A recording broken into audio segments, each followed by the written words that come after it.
ನಾವು ಪರಿಗಣಿಸಬೇಕು.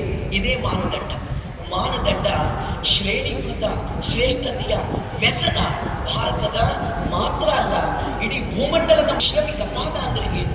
ಪಾದ ಅಂದರೆ ಕಾಯಕ. ಕಾಯಕ ಲೋಕ. ಕಾಯದಿಂದ ಕಾಯಕ, ಕಾಯಕದಿಂದ ಲೋಕರು. ಈ ಲೋಕದ ಸೃಷ್ಟಿಗೆ ಕಾರಣವಾದಂಥ ಶ್ರಮ ಸಂಸ್ಕೃತಿಯದಲ್ಲ, ಶ್ರಮಿಕ ಸಂಸ್ಕೃತಿಯದಲ್ಲ. ಸೊ ಅದನ್ನ ಅತ್ಯಂತ ದೃಢವಾಗಿ, ಬಲವಾಗಿ, ಎಲ್ಲಿಯೂ ವಿಚಲಿತ ಆಗದೇನೆ ಮಂಡಿಸಿದಂಥವರು ಮತ್ತು ನುಡಿಯೊಳಗಾಗಿ ನಡೆದವರು. ನುಡಿಯೊಳಗಾಗಿ ನಡೆಯದಿದ್ದರೆ ಹಿಡಿದಿರುವ ಲಿಂಗ ಘಟಸರ್ಪ ನೋಡ. ಅಲ್ಲಿಂದ ನಾನು ಕಲ್ಯಾಣ ನಾಡಿನಿಂದ ಬಂದಿದ್ದೀನಿ. ಬಸವ ಕಲ್ಯಾಣ ನಾನು ಹುಟ್ಟಿ ಬೆಳೆದಂಥ ನಾಡು. ನಮಗೆ ತಿಳುವಳಿಕೆ ಬಂದ ಕೂಡಲೇ ಮೊದಲು ನಮ್ಮ ಕಿವಿ ಒಳಗೆ ಬಿದ್ದಿರೋದು ವಚನಗಳು ಮತ್ತು ತತ್ವಪದಗಳು. ಇವೆರಡು ಇಟ್ಕೊಂಡು ಬೆಳೀತಾ ಹೋದಂಗೆ ನಮಗೆ ಗೊತ್ತಾಯ್ತು, ಇದು ಭಾಷಣ ಮಾಡಲಿಕ್ಕಾಗಿ, ಉಪನ್ಯಾಸ ಮಾಡಲಿಕ್ಕಾಗಿ ಅಥವಾ ನಮ್ದು ಪಾಂಡಿತ್ಯವನ್ನ ಪ್ರದರ್ಶನ ಮಾಡಲಿಕ್ಕಾಗಿ ಇರುವಂಥವು ಅಲ್ಲ, ಇದು ಬದುಕಲಿಕ್ಕಾಗಿ ಇರುವಂಥದ್ದು ಅಂತ ಹೇಳಿ. ಹಾಗಾಗಿನೇ ನಮ್ಮ ಹರಿಯದ ವಯಸ್ಸಿನೊಳಗ ಈ ಅತ್ಯಂತ ಆಕ್ಚುಲಿ ಬಾಬಾ ಸಾಹೇಬ್ ಅಂಬೇಡ್ಕರ್ ಅವರು ಸಂವಿಧಾನ ನಮಗೇನು ಕೊಟ್ಟರು, ಒಂದು ಘನವಾದ ಸಂವಿಧಾನ. ಆ ಸಂವಿಧಾನದಲ್ಲಿ ಬಹಳ ಮೂಲವಾದಂಥ ಆಶಯ ಯಾವುದು ಅಂತ ಕೇಳಿದ್ರೆ ಅದು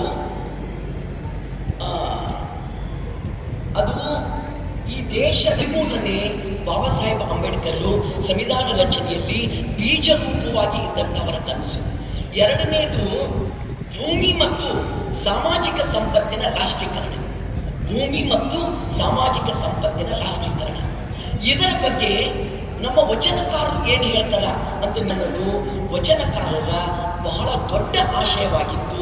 ಮತ್ತು ಅದನ್ನು ಕಿತ್ತಾಕ್ಲಿಕ್ಕ ಅತ್ಯಂತ ಧೈರ್ಯದಿಂದ ತಮ್ಮನ್ನು ತಾವು ಬಲಿ ಕೊಟ್ಟು ಅದನ್ನು ಬುಡಮುಟ್ಟ ಕಿತ್ತಾಕ್ಲಿಕ್ಕೆ ಶರಣರು ಕೆಲಸ ಮಾಡಿದ್ರು. ನಾವೆಲ್ಲ ಬೆಳೀತಾ ಹೋದಂಗೆಲ್ಲ ನಮಗೆ ಈ ವಚನಗಳು ಕೇಳ್ತಿದ್ದೆವು. ಜಾತಿ ಅನ್ನೋದು ಏನು, ಧರ್ಮ ಅನ್ನೋದು ಏನು ಅಂತ.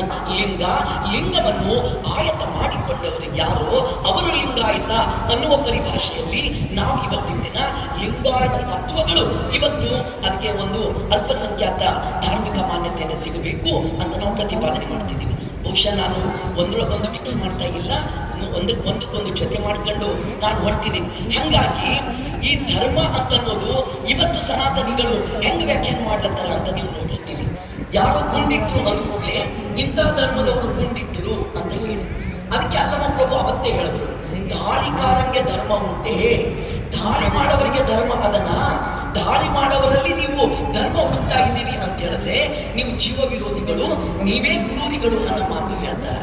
ಸೊ ಇದನ್ನ ಇವತ್ತಿನ ಪ್ರಸಕ್ತ ಸಂದರ್ಭದಲ್ಲಿ ಸಂವಿಧಾನ ಬಾಬಾ ಸಾಹೇಬ್ ಅಂಬೇಡ್ಕರ್ ಈ ದೇಶಕ್ಕೆ ಕೊಟ್ಟು ಇಷ್ಟು ವರ್ಷಗಳಲ್ಲಿ ನಡೆದು ಬಂದಂತ ದಾರಿಯಲ್ಲಿಯೂ ಸಹಿತ ವಚನ ಚಳುವಳಿಕಾರರ ಆಶಯಕ್ಕೆ ವಿರುದ್ಧವಾಗಿ ಮತ್ತು ನಮ್ಮ ಸಂವಿಧಾನದ ಆಶಯಕ್ಕೆ ವಿರುದ್ಧವಾಗಿ ಈ ಸನಾತನ ವ್ಯವಸ್ಥೆ ನಿರಂತರ ಸಾಗ್ತಾ ಬಂದದ ಅನ್ನೋದನ್ನ ನಾವು ನೋಡ್ಲಿಕ್ಕೆ ಸಾಧ್ಯ ಆಗಬೇಕು. ಅದಕ್ಕನೇ ನಮಗೆ ಪ್ರಧಾನವಾಗಿ ಇಲ್ಲಿ ಬರೋದು ಜಾತಿ ವ್ಯವಸ್ಥೆಯನ್ನ ಕಿತ್ತಾಕುವ ಸಲುವಾಗಿ ಇಡೀ ವಚನ ಚಳುವಳಿಯ ಮೂಲ ಆಶಯ ಎಲ್ಲಿ ನಡೀತದೆ, ಕೇಂದ್ರ ಯಾವುದು ಅಂತ ಕೇಳಿದ್ರೆ ಬಹಳ ಜನ ಪೂಜೆ, ಧ್ಯಾನ ಮತ್ತು ಲಾಂಛನಗಳು ಇವೆಲ್ಲ ಪ್ರಧಾನ ಅಂತ ಮಾತಾಡ್ತಾರೆ.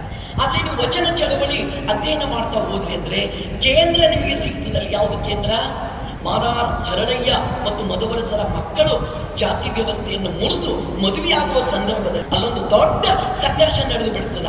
ಆ ಕೇಂದ್ರವನ್ನೇ ಮರೆತು ನಾವಿವತ್ತು ಲಿಂಗಾಯತ ತತ್ವ ಅಥವಾ ವಚನ ಚಳುವಳಿಯನ್ನ ವ್ಯಾಖ್ಯಾನ ಮಾಡ್ಲಿಕ್ಕೆ ಶುರು ಮಾಡಿದ್ದೀವಿ. ಹಾಗಾಗಿ ಇವತ್ತಿನ ಸಂವಿಧಾನಕ್ಕೂ ಮತ್ತು ವಚನ ಚಳುವಳಿಯ ಒಳಗಿನ ಪಾಲಿಸಿ ನೀತಿಗಳಿಗೂ ಮೌಲ್ಯಗಳಿಗೂ ಒಂದು ಕನೆಕ್ಷನ್ ನಮ್ಮ ಜನರಿಗೆ ಸಿಗ್ತಾ ಇಲ್ಲ.